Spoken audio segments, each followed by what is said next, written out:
I'm Rabbi Ed Feinstein from Encino, California. I'm the senior rabbi at Valley Beth Shalom, large conservative synagogue in Southern California, and I'm on the faculty of the American Jewish University.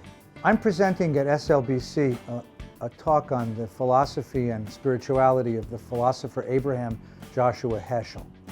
Because Heschel captures in words the real spirit of Jewish prayer, what we would call in our moment spirituality. It's a word he never used.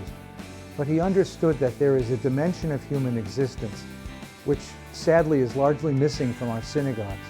It's a dimension of transcendence. It's the dimension of reaching towards something more real, more authentic, deeply emotional, and deeply human. And Heschel puts into words what SLBC and its teachers put into music so beautifully, that deep emotion of connection, that deep emotion of transcendence. So we're learning Heschel's philosophy.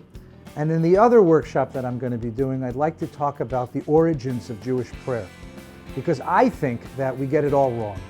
I think that the rabbis who created our prayer book had a much broader idea, actually a much deeper idea, of what prayer was supposed to be, and how it was supposed to affect people, and how it was supposed to connect to the most authentic parts of our person.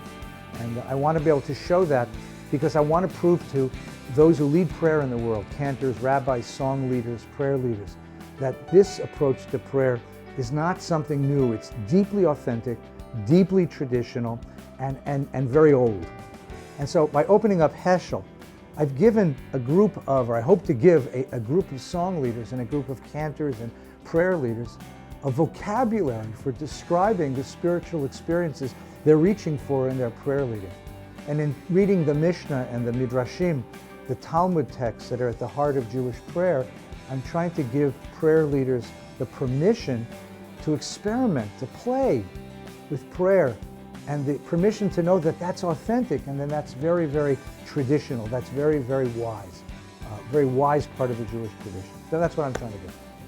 Everyone at SLBC is so enthusiastic, has such spirit, is rising.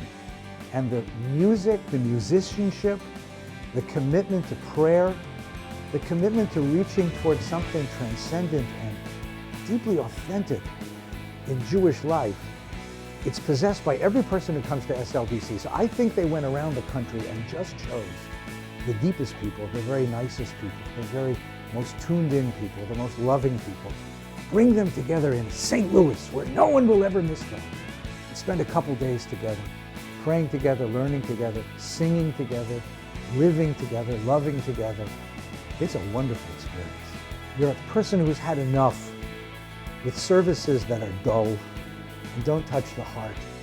If you're a person who knows that there is the transcendent and it is accessible to us, and prayer is the way to reach toward it, then come to SLBC and they will show you the first rungs on the ladder, and the climbing, that's yours.